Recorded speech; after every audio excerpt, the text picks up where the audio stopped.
은혜 받고 성취될 하나님 말씀은 누가복음 8장 43절에서 48절입니다. 누가복음 8장 43절에서 48절입니다. 이에 12해를 혈루증으로 앓는 중에 아무에게도 고침을 받지 못하던 여자가 예수의 뒤로 와서 그의 옷가에 손을 대니 혈루증이 즉시 그쳤더라. 예수께서 이르시되 내게 손을 댄 자가 누구냐 하시니 다 아니라 할 때에 베드로가 이르되 주여 무리가 밀려들어옵니나이다.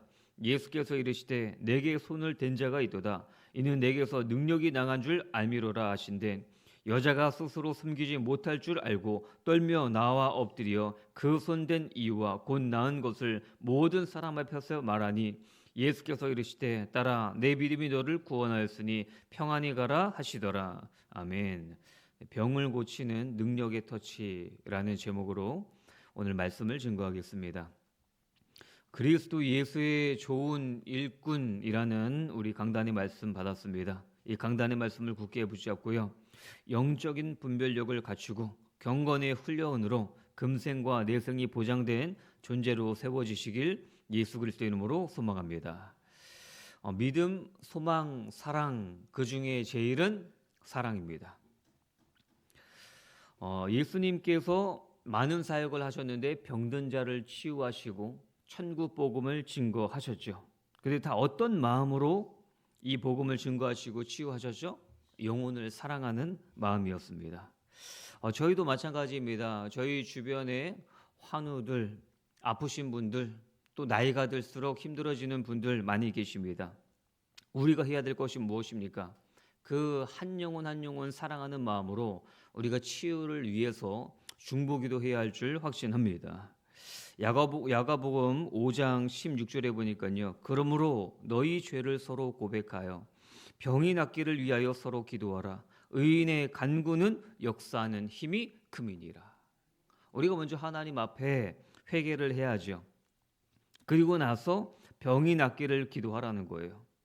분명하게 이야기합니다. 의인의 간구는 역사하는 힘이 큽니다. 우리 하나님 예수 그리스도 이름으로 구원받은 의인입니다. 우리의 기도를 통해 또 그 한 영혼 한 영혼 사랑하는 마음을 통해 하나님이 치유의 역사와 기적을 베풀어 주실 줄 확신합니다. 오늘 본문에 보면은 두 개의 스토리가 진행이 됩니다. 하나는 야이로의 딸, 야이로라는 회장당의 딸이 죽어가고 있습니다. 또 하나는 유명하죠. 12해 동안 혈루증으로 고통받는 여인이 등장합니다. 공통점이 무엇입니까? 둘 다 갈급해요. 또 둘 다 응답을 받습니다.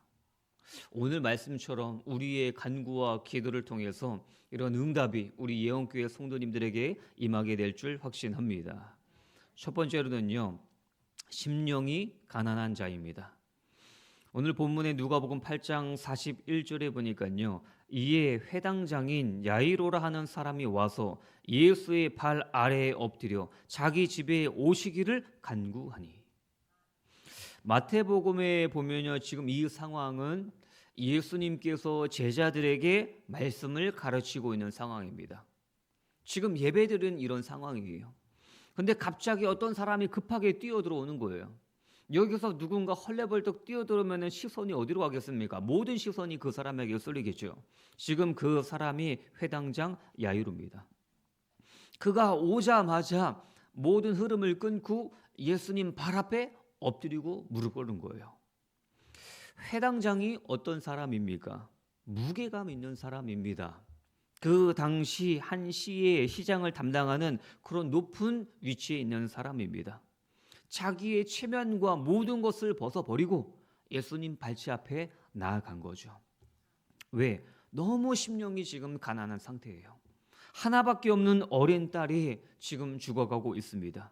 여러 가지 많은 방법을 동원했을 거예요. 그러나 방법이 없어요. 그래서 예수님의 소문을 들었습니다. 그게 복음이죠. 그 예수님의 소문을 듣고 예수님 발 앞에 무릎으로 엎드리는 상황이죠. 우리도 마찬가지 않습니까? 어쩔 수 없는 상황이 옵니다. 인생의 위기가 옵니다. 우리가 날마다 기도해야 되는 무릎을 꿇게 만드는 그런 상황이 옵니다. 근데 강단의 말씀처럼요. 연단이에요. 연단은 우리를 성장하게 하는 하나님의 은혜의 다른 통로인 줄 확신합니다. 그래서 무릎 꿇는 인생의 위기 가운데 우리가 찾아가고 무릎 꿇는 그 대상이 참 중요하죠. 우리는요, 다른 종교가 아닌, 우상이 아닌 만왕의 왕 대신 예수 그리스도 창조주 하나님께 무릎 꿇는 하나님의 자녀들인 줄 확신합니다. 시편 50편 15절에 보니까요, 환난 날에 나를 부르라. 내가 너를 건지리니 네가 나를 영화롭게 하리로다. 우리가 환난 날이 왔습니까? 그러면 성경에도 뭐라고 합니까? 간구해야 돼요. 기도는 점진적으로 발전하는 거 아니겠습니까? 디모데전서 보십시오. 2장에 간구와 기도와 도고와 감사를 하되. 간구가 무엇입니까? 기도할 수밖에 없는 상황이 온 거예요. 심령에 가난한 문제와 사건이 터진 거예요. 하나님께 엎드리는 거예요. 그러면 기도, 평상시 이제 하나님과의 교제가 회복이 되죠. 그리고 어떻게 해요? 도고, 다른 사람을 위해 중보하는 중보기도죠. 가장 마지막 단계 감사. 하나님이 이미 응답하셨습니다. 이 문제 가운데서도 하나님의 선한 계획이 있을 줄 믿습니다. 감사함으로 우리가 기도하는 점진적 발전이 우리의 가난한 심령을 통해서 하나님의 영적인 성장을 이끌어내실 줄 확신합니다. 그 사람이 또 요한복음 4장의 수가성 여인이 유명하지 않습니까? 결핍 덩어리입니다. 결혼에 실패했습니다. 그 당시에 버림받았습니다. 대인기피증 여러 가지의 상황이 있습니다. 그래서 아무도 오지 않는 가장 뜨거운 정오 때 우물가에 물을 들어왔어요. 이 여자가요. 거기서 예수님을 만나죠. 예수님과의 대화 가운데 예수님이 자기의 가정 문제를 알아와 주세요. 그러니까 이 여자가 뭐라고 얘기하죠? 내가 보니 선지자로소이다. 선지자로소이다. 그러면서 이 여자의 그 결핍과 그 상처가 어떻게 발전됩니까? 거기서 굶어 터지는 것이 아니라 예배에 대한 갈망으로 흘러가요. 예수님과의 대화 가운데 이 여자가 먼저 예배에 대한 이야기를 꺼내내는 거예요. 요한복음 4장 20절 보니까요. 우리 조상들은 이 산에서 예배하였는데 당신들의 말은 예배할 곳이 예루살렘에 있다 하도이다. 예배에 대한 주제를 먼저 꺼낸 거예요. 그래서 예수님께서 뭐라고 하십니까? 예배에 대한 진수를 알려주시잖아요. 우리 예원교회 주보에도 보면은 이 성경 구절 항상 들어와 있습니다. 요한복음 4장 24절. 하나님은 영이시니 예배하는 자가 영과 진리로 예배할지니라. 이 예배에 대한 엄청난 말씀을 이 수가성 여인에게 하신 말씀이에요. 그래서 우리는 어찌해야 되겠습니까? 문제가 왔습니까? 연단의 시간표가 왔습니까? 환난의 광야의 시간표가 왔습니까? 그러면요, 하나님이 나를 가난하게 하시는구나. 내 심령을 가난하게 하시는구나. 가난한 심령에게 하나님의 은혜와 복이 임하게 될 줄 확신합니다. 두 번째로는 생명의 근원 예수입니다. 오늘 본문 43절입니다. 이에 12해를 혈루증으로 앓는 중에 아무에게도 고침을 받지 못하던 여자가. 혈루증 여인이 등장하죠. 성경에 보면요, 혈루증 걸린 여인은요, 혈루증은 굉장히 저주받은 질병입니다. 율법에 의하면요, 제사에 참여할 수 없어요. 한마디로 예배에도 못 드리는 상황이에요. 그리고 이 혈루증 걸린 사람이 무엇은 손을 대거나 만지면요, 그게 부정해집니다. 그게 율법에 나와 있습니다. 그래서 철저히 격리시키고 격리되는 그런 외로운 상황이죠. 근데 이 여자가 예수님의 소문을 들었어요. 이게 복음 아니겠습니까? 예수님의 소문을 듣고요. 마가복음에 보면은 이 여자는 여러 의원을 다 찾아다니면서 모든 재산을 탕진했다고 나옵니다. 그러면 지금 힘도 없죠, 재산도 없죠, 능력도 없죠, 아무것도 없는 사회의 최약자 상황인 거예요. 야이로가 처음에 등장했죠. 야이로는 회당장이에요. 무게감 있는 인물입니다. 그 사람은 당당히 예수님 앞에 엎드려서 자기 집으로 예수님 초대할 수 있어요. 근데 지금 이 혈루증 걸린 여인은 그럴 수 없어요. 사회적으로 굉장한 약자입니다. 체력도 약합니다. 병에 걸렸으니까. 마가복음 5장 27, 28절 보니까요. 예수의 소문을 듣고 무리 가운데로 끼어 뒤로 와서 그의 옷에 손을 대니. 이게 엄청난 사건이에요. 혈류증 걸린 여인은 율법에 의해서 어떻게 됩니까? 구약에 보면요, 레위기에 보면요, 손을 대면 안 돼요. 되는 것마다 부정해지는 거예요. 격리돼요. 우리가 코로나 시대를 겪지 않았습니까? 그때도 우리가 격리 굉장히 했죠. 철저하게 격리되어야 되는 그런 사람이에요. 근데 자기 자신을 위장을 했어요. 그리고 결단을 내는 겁니다. 그리고 뭐라고 하죠? 마가복음 5장 28절에 보니까 이는 내가 그의 옷에만 손을 대어도 구원을 받으리라 생각함일러라. 엄청난 믿음의 생각 아니겠습니까? 생각해 보시면 체력이 약합니다. 쉽게 밖에 나가서 조금 움직이는 것도 쉽지 않아요. 그리고 자기는 철저하게 사람들에게 외면받는 혈류증에 걸려 있어요. 자기가 무리 가운데 끼어들면요, 사람들이 자기를 피하고 욕하고 난리가 납니다. 그런 가운데 예수님은 가는 곳마다 모든 사람들을 끌고 다녀요. 인산인해예요. 그 사람들을 뚫고 지나가서 예수님을 만지는 게 일반 사람도 쉽지 않습니다. 그런데 이 병에 걸린 여자가 결단을 한 거예요. 그게 어디 있습니까? 저는요, 믿음은요, 믿음의 상상력이라고 생각합니다. 믿음이 무엇입니까?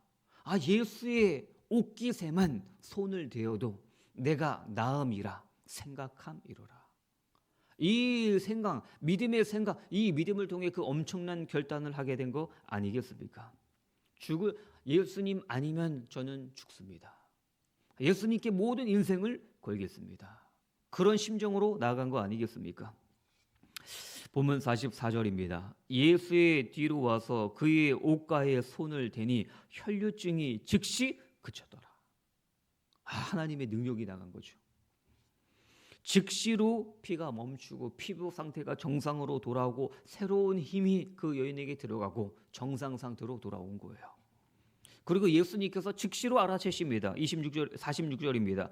예수께서 이르시되 내게 손을 댄 자가 있도다. 이는 내게서 능력이 나간 줄 알미로다. 예수님이 능력이 나간 줄 깨달으셨어요. 그리고 이제 예수님이 제자들에게 얘기합니다. 누가 나를 만졌다. 그러니까 베드로가 뭐라고 해요? 예수님 무슨 말씀이에요? 지금 수많은 사람들이 만지고 밀고 막 합니다.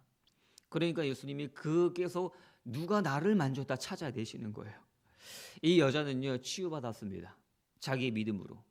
그리고 이제 몰래 자기 집으로 돌아가서 개인적으로 하나님 앞에 감사하며 예배드리면 됐겠죠. 근데 예수님은 지금 뭐 하세요? 계속 찾아요. 누구냐? 나를 만진 자가 누구냐? 범인을 색출하자. 이런 개념이 아닙니다. 예수님의 의도가 무엇입니까? 능력을 체험했으면요, 인격적인 교제를 하기 원하세요. 그게 하나님이십니다. 그게 예배 아니겠습니까? 하나님, 저는 경제 문제 있어요. 질병의 문제 있어요. 인간관계 문제 있어요. 그거 해결받고 싶어요. 거기서 끝이 아닌 하나님의 그 응답 이전에 하나님 우리와 깊은 영적인 교제, 예배를 원하시는 줄 믿습니다. 수많은 사람들이 오늘도 예배를 통해 예수님의 옷가에 손을 댑니다. 예수님을 만집니다. 근데 응답을 받고 능력을 체험하는 사람은 소수입니다. 중요한 게 무엇입니까? 내가 어떤 마음으로, 어떤 갈급한 심령으로 예수를 붙드는지 중요하다는 거예요. 오늘 이 야이로의 딸 회당장, 그 다음에 이 혈류증 여인과 같이 우리가 가난한 심령으로 예수 그리스도의 이름을 부르는 하나님의 자녀가 되어야 할 줄 믿습니다. 결론적으로 말씀드립니다. 예수님은요, 절망 가운데서 기쁨으로 이끌어내시는 분이십니다. 본문 49절 보겠습니다.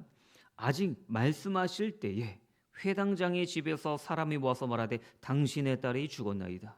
선생님을 더 괴롭게 하지 마소서. 지금 상황을 볼까요? 원래 예수님의 목적이 무엇입니까? 회당장 야이로의 집에 가는 거예요. 가는 길입니다. 사람들이 다 봤어요. 예수님께서 이제 병을 고치나 보다 막 다 인산의 무리에 들어갑니다. 그러다가 갑자기 닌자 자객과 같이 혈증 걸린 여전히 자기를 만지고 치유받았어요. 그래서 멈춰서 누구냐, 나를 만질 사람 누구냐 그러다가 그 여자가 자수합니다. 그리고 어떻게 해요? 자기의 모든 상황과 치유받는 것들 간증하기 시작해요. 간증이라는 게 무섭습니다. 간증을 시키잖아요. 굉장히 부담스러워하세요. 그리고 말씀드립니다. 권사님 간증 5분만 하셔야 됩니다. 5분도 길어요. 그러면서 20분을 하세요. 이게 간증이에요. 지금 이 상황도 그런 상황 아니겠습니까? 그래서 시간이 지체돼서 원래 목적이었던 야이로의 딸이 죽었어요. 절망이죠. 너무나 힘들죠. 본문 50절입니다. 예수께서 들으시고 이르시되 두려워하지 말고 믿기만 하라. 그리하면 딸이 구원을 얻으리라. 예수님 어떤 분이십니까? 예수님께서는 그리스도께서는 생명의 근원이십니다. 아무리 사망이 우리를 움켜싸고 사망의 음침한 골짜기를 지날지라도 우리는요 예수 그리스도를 붙들면 될 줄 믿습니다. 우리 가정의 상황이 죽은 상황이 됐습니까? 가정이 깨졌습니까? 사업이 죽은 상태가 됐습니까? 질병으로 죽어갑니까? 경제가 무너졌습니까? 그러나 우리는요 그때마다 모든 것을 살리시는 생명의 근원 되신 예수 그리스도를 붙잡아야 할 줄 믿습니다.